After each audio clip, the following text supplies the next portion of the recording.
Hi everyone, and welcome to this solution corner called. Well, you can choose. You can either go with start proving people right, or you can go with stop proving people wrong. Whatever works for you. My name is Terje. I am one of those full-time improvisers. I am in Oslo, Norway, where I have an improv school and I have a corporate improv thingy, which some of you might refer to as applied improv. I'm always struggling to find the right name to describe that, and we might come back to that. Background, I have an engineering degree in IT that I stopped doing and instead got a bachelor's degree as a drama teacher, which is much more fun for me, because apparently that was a better choice. Before that, I was the leader of Improv Neuf, the community here in Oslo, for the first 4 years, where Oslo did the Oslo Festival thingy back in 2017. Fun stuff. You should come visit. Now, I talk fast. That happens. So please, I don't mind people asking me to repeat things. So please just comment in the chat. This solution corner is called, as mentioned, start proving people right. Stop proving them wrong. And to me, this applies to all kinds of improv, either performance theater improv or the applied non-stage improv. And the context is as follows. And please, in the chat, just put in me if you ever had this experience. You're either done with the show, and then someone comes up to you and they go, "That was amazing," and you go, "Hey, thank you," and then they tell you, "Oh, I could never do that." Or you're at some sort of social gathering, like a party, and then people ask you what you do, and then you say improv, and they go, "Oh, I could never do that." Now, my gut instinct has been for years now to go, no, no, no, no, no, no, no. This is something everyone can do. No, no, no, I could never do that. And then I go, yes, you can. It's just a matter of tools and practices. No, no, no, no, no, I could never do that. And then they go, and then I might go, we're doing it now. We're improvising now. And they go, nope, I could never do that thing you're doing. I'm not funny enough. No, you don't have to be funny. You learn that you don't have to be, no, I could never do that, and so on and so on. And it seems like several people have had variations of this conversation. And maybe it took me COVID to realize that I've been spending 7-8 years of trying to prove people wrong. And not only is that a lot of wasted energy, according to my friend, Dr. Ron, that is also a psychological fact that we don't like to be proven wrong as human beings. We don't like that. So with that starting point, I've been thinking a lot about like, how can we start proving people right when they tell us that this is something I could never do? And so far, I have tried to narrow it down to 3 key elements. And hopefully today we can find more or disprove this. I don't know, because I might be very, very wrong. First element is when they tell you they could never do this, acknowledge that. That's it. Acknowledge that. And I know this might not be the right way, but if they tell you I could never do that, you can just go, okay. It's hard because we know, but we will never convince them the fact that everyone can do this. They will never ever believe us. Also, that no, I could never do that usually comes from a place of fear of performance or being on stage or getting focused or making a fool of themselves. And I'm in no position to tell people that, you know, those fears that you have, they're wrong. I'm not. So first key is acknowledge that person and their fears. We can do that. We're improvisers. Second thing is, and this is a hard pill to swallow, acknowledge that most people don't care about improv. It's terrible, I know. But here's something that might help that pill go down smoother. I don't know if that's correct English because I'm Norwegian, but the world is filled with teenagers who cannot understand why everyone else is incapable of understanding the genius that is Justin Bieber. He's like, how can you not appreciate Justin Bieber? It's the best thing in the world. And I'm sorry to say this, but I don't care about Justin Bieber, but they do. And then this metaphor, I guess we are the believers. But in certain settings, I might listen to Justin Bieber, or I have that connection of, hey, Justin Bieber is music, and I love music, not just Justin Bieber. So yeah, second is acknowledge that people don't care. It's hard, but I think it's a fact that we need to deal with. And the third one is, and this feels like a low hanging fruit, and I think this is a very very good place to start. That is language. What kind of language are we using? Some of you do this already. The previous presentation about debriefing mentioned how he was working on getting guys out of his debriefing, and this is in the very same area. So in an improv context, I might use such word as play, and in a corporate setting, I might have to change that to exercise because adults don't play. They don't. I might even throw in like engaging or practical exercises, but using the word play might what's the word? Do me a disservice? I don't know. Might work against me in this context. The same seems to apply to the word mindset. I don't know these things. Like this is just like gut feeling and my experiences so far. The word mindset in an improv workshop might be replaced with mythology in a corporate workshop because that is a word they know, understand, not something that scares them. Same thing with the word tools or techniques. I don't know which is the best one for you. As an improviser, I like the visual image of having the invisible tool belt. So if I need anything, I just pull it up and I have it there, be it a character or an object or anything. But what if I'm talking to someone who has never, who don't know how a hammer is working? Now, I can't blame anyone for not knowing what is up and what is down on a hammer, but I can do my best to explain it in a way that makes sense to them. So yeah, and same thing with trust. Maybe we need to replace that with group dynamics. I don't know. Hopefully we will figure these things out. And here seems to be the biggest one is the step out of your comfort zone. You might have seen that Venn diagram where you have improv and was like a fun place in between. I don't mind that at all. And use the definitions you like, but I think if we acknowledge the fact that most people like to be comfortable, they don't want to step out of their comfort zone, I think that could help us connect more with people. And let's see here we go, which takes us back to what we're here for.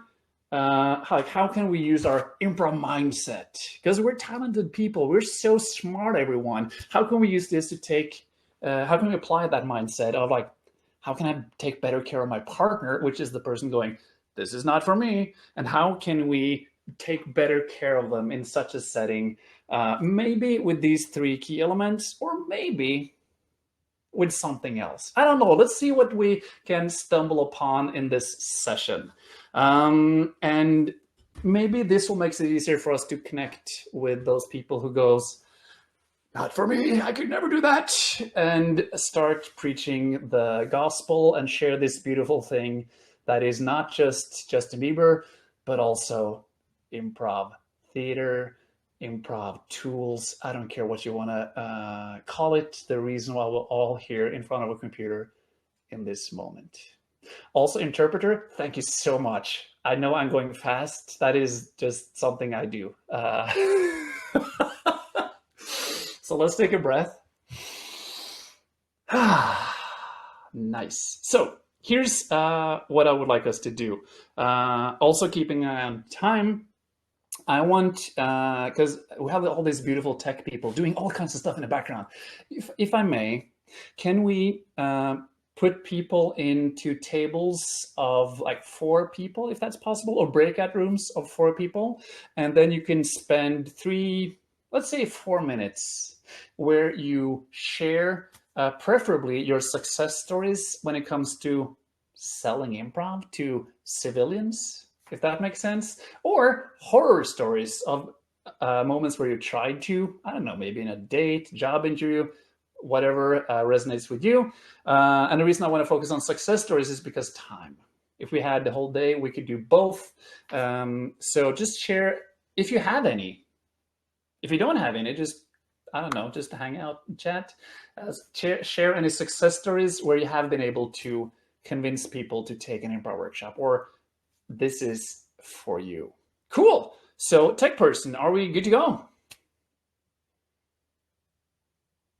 That was, you got to share and listen to some stories. And if you would like to share either yours or someone else's story, just raise your virtual hand. There is a thingy down here somewhere.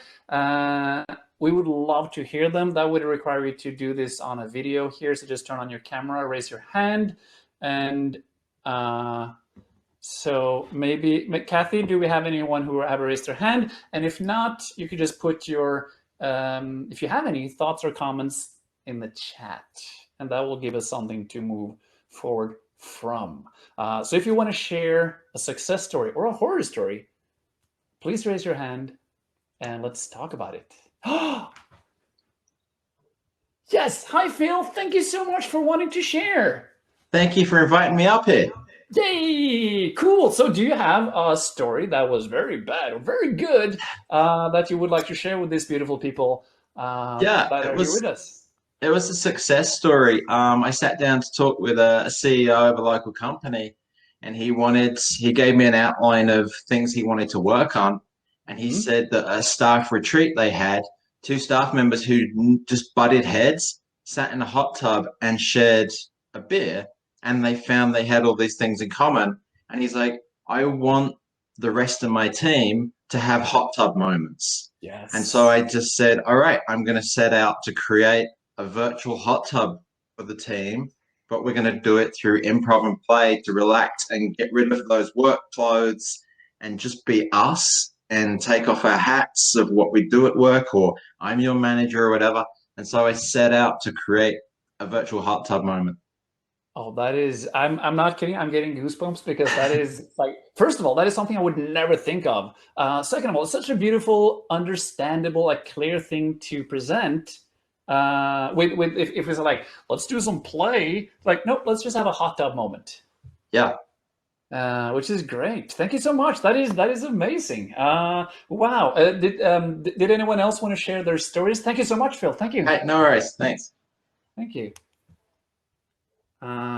We have time for one more if we have any volunteers. If not, hot tub moments. Phil Loosley, creator of, yes, Shirley. Here we go. Hi. Yay! Yes, I'm Kate. I have a horror story for you that I told the people in my group. Can you hear me? Yes, Yes. I can hear you perfectly. Hey, thank you for wanting to share. Thank you. So I had an experience recently where I had the opportunity to pitch myself as a guest speaker on a podcast. Uh-huh. I'm hearing an echo. And anyway, so I sent some information about myself to this guy, the podcast host, including the fact that I'm an improviser and applied improvisation trainer.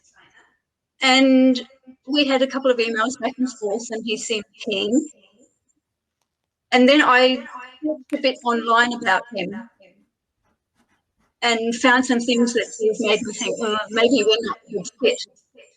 Ah. And then he told me, then he said to me, and I'll quote, he said, I find that improv is amongst the lowest forms of entertainment. And I decided that based on that and other things that I found out about him, that I didn't want to spend any more time or energy on continuing the conversation with him. Wow, that is just terrible. Also, such a good for you of going like, nope, this is not for me, which is such an important thing. Wow. Also, I didn't hear an echo. I could hear you perfectly fine. Wow. Okay. Thank you so much for sharing. Wow. Thank you so much. And if you have more, if you want to share in the chat, please do. We're going to try. We're going to try a little bit of very simple role play. What we're going to do, we'll put you in a room with a partner, so you will be in groups of 2. You will get 2 minutes each, and you will start you will start by alphabetically by name. So if your name is Alfred, you start before Zorro. So you're first, and the person who starts with the line of, I could never do that. And the job of the other person is to see if you can convince them. See if you can convince them by using all kinds of argument. I don't know which one. Maybe we'll discover some new one. And you don't take no for an answer in this exercise, of course. And if you get stuck, the other person will, of course, help you by saying, nope, I could never do that. And they might tell you why. If it's not too much, you could also see if you can look at them and see if they go, because if you go, well, improv is like a hot tub moment, and they go, ooh, you might have find something that connects the two of you. So hopefully that makes sense. The person who's alphabetically first starts by saying, I could never do that. The other person's job is to convince them. After the 2-minute mark, you will get a notification, and then you will switch roles. So both of you get to be the I could never do that person, and also the very good improv partner who goes, thank you, you cannot. How about this? Or whatever pops up for you. Cool. So yeah, so that's it. So Kathy, do your wonderful magic, and we'll see each other in about 4 minutes time. Have fun. Am I making sound? I take that as a yes. Thank you so much. Technical difficulties are like freezing up here. Thank you so much. I'm curious to hear how that was for you guys. So let's do the same as we did for the first round. If you want to share, if there was something you experienced, something you found that was either fun or terrible, or it didn't work, anything that you want to share with these other lovely people attending this Solution Corner. So either raise your virtual hand, and Kathy will bring you up here, or just put it in the chat. Our duo, we choose scenarios. I could never go bungee jumping. I could never eat insects. Thank you, Shirley. That is the last one. I could never eat insects. I've done that while traveling in the countryside in Thailand, and that was something I never imagined me doing, but I did it. I don't know what it has to do with anything. But here we have yes. Hey, Jim, or James. I know you as Jim. Yeah. Welcome. Thank you. Thank you. Thank you so much for wanting to share. What was any experiences that you had? Well, because I just came to think about it. When a person says, I'm not good at something, you could ask them a question back and like ask what I asked. I was working with Christian on this, and he said, I can't do that. And he said, but I mean, I could dance on stage, but I can't sing and improvise on stage. I could never do that.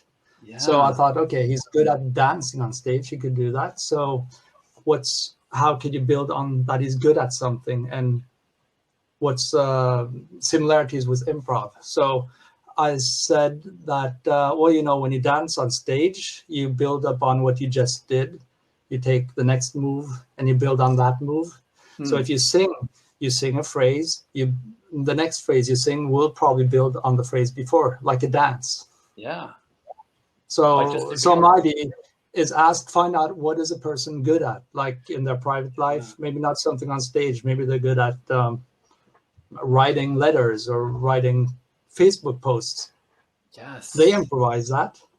Definitely. I think that's such a Every great word. Yeah. that's such a great thing to notice. Like how can we make people's strengths even, like how can we focus on that, what people are capable of, instead of the I not capable of doing this thing.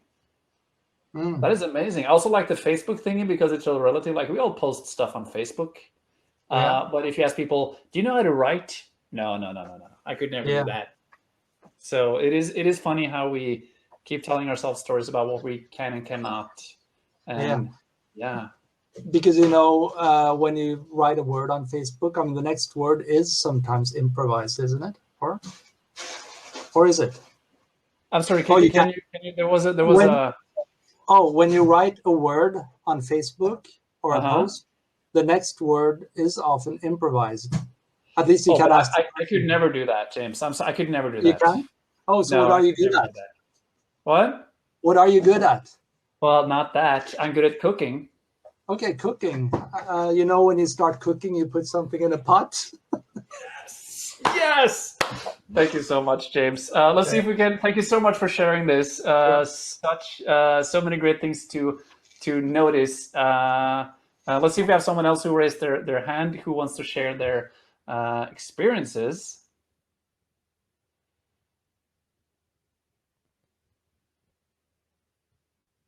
Nope, that's okay. Let's see. My partner Jody reframed the context of bungee jumping. Oh yeah, that is one of those, to me, the step out of your comfort zone. And some people love bungee jumping, and some's like, no, I want to do it once, and that's okay. And some people would rather go I don't know, go see a movie or something. And yeah. Let's see here. Shirley is building upon. I like how James is associating like kind skills and can already do and building upon. Oh, I need to read that sentence. I like how James is saying like kind skills. Oh yeah. Definitely. So if we, I guess if we take those things that we're good at, and we can, I guess in this context, for the sake of the solution corner, we could like add maybe a fourth element, which could be called skills.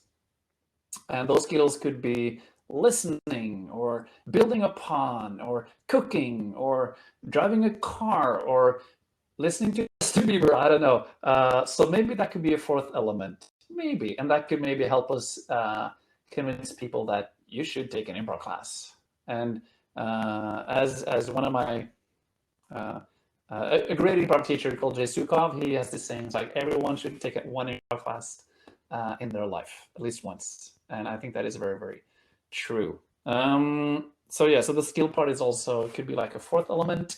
Fifth one, metaphors, I don't know. So yeah, I was going to do a third exercise, but I don't think there's enough time to it. So let's see here. I like to compare it to team sports. The game is improvised. However, players train to learn how to best react to certain moments. Oh, definitely. I also used sports metaphor, as in you practice those skills at when you practice. You have team practices. I don't know what that is in English. And then only when there's a game, you get to use all of those tools and techniques and whatnot. But then maybe it's more efficient to use sports metaphor. You score more goals, or you make better passes, or you're better defense, or stuff like that, for sure. I also like the, and again, this might be wrong in a lot of contexts, like the idea of you have a guitar, and that guitar has only one string, and you could do a lot of cool stuff with that one string. But if you learn how to play two of them, so one string might be character, one other might be object work, I don't know. Two strings might sound better. And then you can learn six strings, and then you can learn chords, and then you can learn songs and genres and whatnot. So, which is a way I like to explain it, but maybe that is not for everyone. So yeah. Kay, I did a bungee jump in Macau, loved it. I've never gone bungee jumping. I always wanted to, but I realized I need someone to bring me to the bungee jump. I'm never going to do it by myself. So I need someone to initiate that to me. So yeah, I think this is a good way to good place to wrap it up. Unless there's any questions or comments that you would like to share in the chat.